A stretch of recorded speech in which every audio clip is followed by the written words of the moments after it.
Hi everyone, I'm Blight. Tonight's pasta is a short story about faith.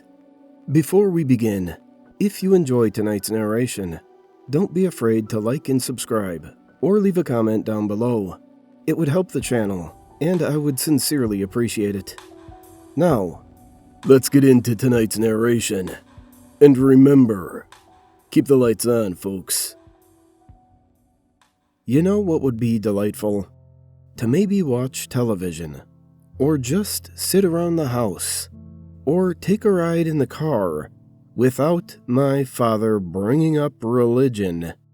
Father is a master at turning any conversation into a lecture about faith. Anything he reads, sees, or hears in the media is a prompt for him to hold forth on spirituality. Good God! I've even seen the man inspired by weather patterns. Know that we are not alone, and that there exists a power greater than anything we can conceive of on this earth. He says, "Know that the courage of faith is a bravery surpassing that of the assembled armies of the earth." He says, "Faith will be tested," he says. "Faith will be rewarded," he says. And says and says and says. Please don't misunderstand. I am a believer. I have been brought up in the faith and strive to adhere to it. However, I find it increasingly difficult to be a blind follower. For if we fear to ask questions of faith, is that not an admission of doubt? An acknowledgement that our faith, our rock, our shield, cannot withstand the slightest scrutiny? Father will have none of this, and our exchanges escalate into shouts and angry tears. "Know that we have been blessed beyond measure," he says, a pointed finger trembling inches from my face. "Never forget, boy." Still, my questions persist. Lately, they grow in number. Forgive me. I don't mean to be so critical of my father. He is unshakable in his belief, and that can be inspiring. I think of my mother's recent passing. A man less devout might have abandoned his convictions, strayed from his path. Not my father. I'll also admit that, to those not ceaselessly subjected to his spoutings, Father is quite charming. The impression he gives is not that of a wild-eyed zealot. He's patiently persuasive and has a certain charisma. Several people in our town have come round to the way of his thinking, and they include some of our more notable residents, elected officials, captains of industry, members of law enforcement, good friends to have. I can see many of them now, as Father and I enter the clearing in the woods behind our home. Some avert their eyes. They're new. Others offer a friendly wave and a warm smile. Father is at it again, telling me about the demands of faith and the comfort that awaits after our earthly trials have ceased. A comfort no less than eternity. All this talk about religion goes a long way toward explaining why my sister is bound upon the altar. It doesn't make what I've been told I have to do any easier.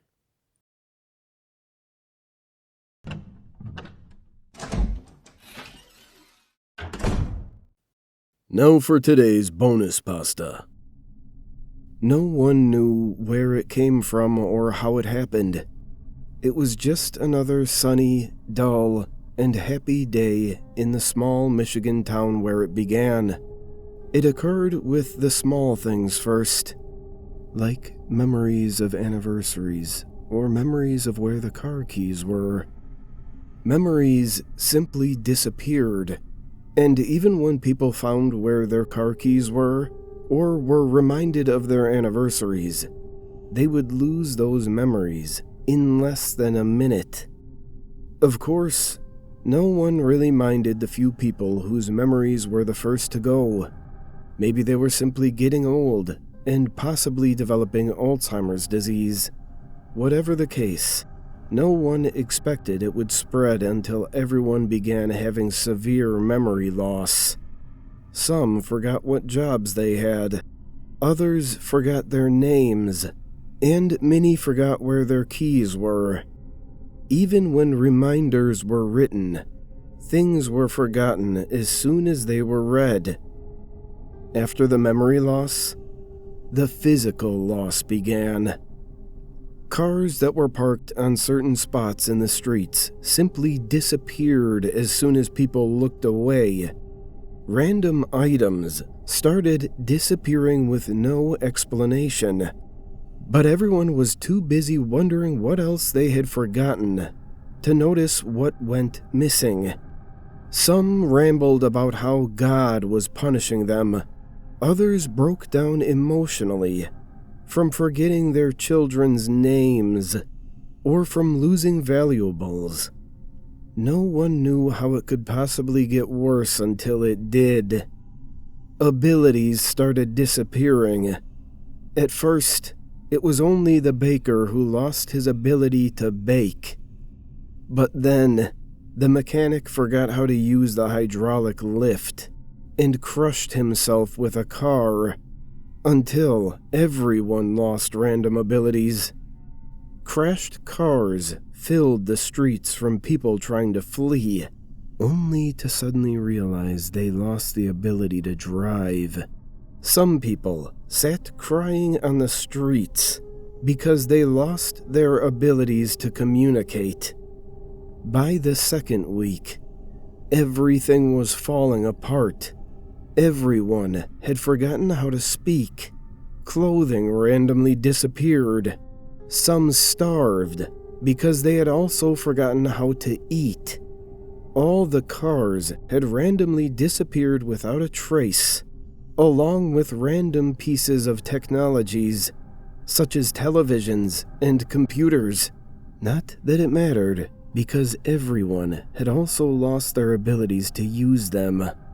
Some lost their will to live and sat there crying because they forgot how to die, until they simply disappeared. Cats and dogs were all lost, but no one had any idea how to find them, because most had lost the ability to walk.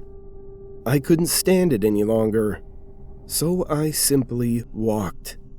I walked as far as I could from that place. I was lucky that I could still walk. To this day, I have no idea what happened to the town, or how it happened.